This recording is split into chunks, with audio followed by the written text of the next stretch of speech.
Seeing is believing. It's a well-known Western proverb, but here's the twist. What if the truth is the other way around? What if you must first believe in order to see? This is the true power of belief. Throughout human history, countless phenomena have affirmed the power of faith. The placebo effect, where healing occurs without medicine, the psychological experiments conducted on death row inmates in India, and the butterfly that appeared at a wedding in Hunan, an uncanny echo of the legend of star-crossed lovers who turned into butterflies. These are not fairy tales. They are the results of inner conviction, manifested outward. Take the caterpillar. It believes it will one day fly, and so it does. This isn't fantasy, it's biological transformation, a dimensional leap from the second dimension to the third. So what happens when humans graduate from the third dimension? Some may ascend to the fourth dimension or beyond, others, most perhaps, will choose to stay back, to repeat the grade in Earth's kindergarten, because they haven't yet grasped the concept of nothingness. We cling to what we can hold, touch, and name. But Laozi reminds us, the Tao that can be spoken is not the eternal Tao. The name that can be named is not the eternal name. The Buddha too had to fall silent. Instead of preaching, he picked up a flower. Mahakasyapa smiled in understanding. This was transmission beyond words. Because the deepest truths are not taught, they are felt, known, realized. We humans can only perceive a tiny sliver of the light spectrum. We hear but a narrow range of sounds. Our senses limit our experience. The wondrous world of the void is beyond comprehension, yet it is the birthplace of all form. As the ancients said, all things are born of being is born of non-being.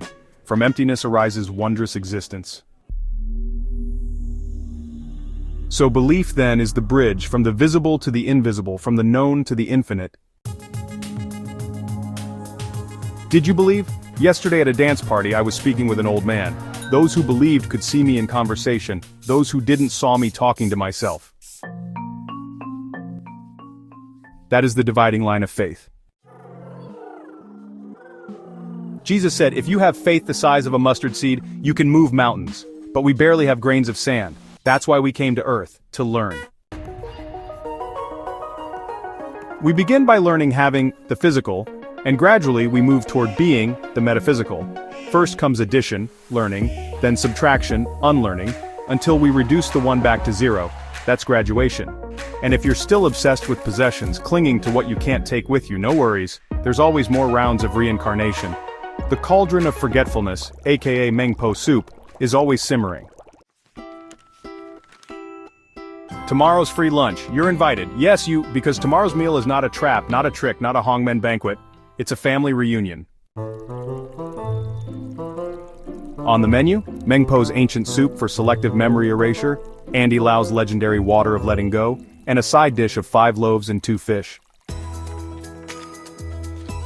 The secret code to enter? Fortune, abandoned, or simply faith. If you still ask, is there such a thing as a free lunch? You've already answered it because you don't believe, so you won't see it. But those who believe, they see it. And more importantly, they taste it. As the English saying goes, everything happens for you, not to you. Everything that happens is orchestrated for your growth, not against your will. A final whisper. The true purpose of life is this, to learn non-attachment before you reach the final exam. Because when the time comes, you'll realize nothing can be taken with you. Not your wealth, your achievements, your real estate, or even your name.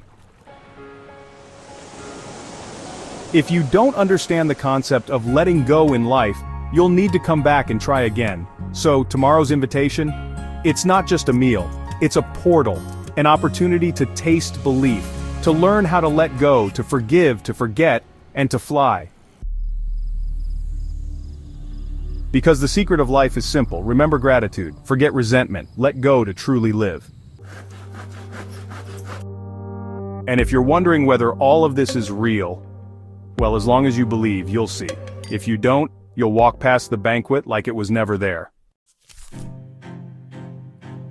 Books with words are easy to read, but the book of the universe has no words, and that's the one worth reading. See you at lunch, will you come?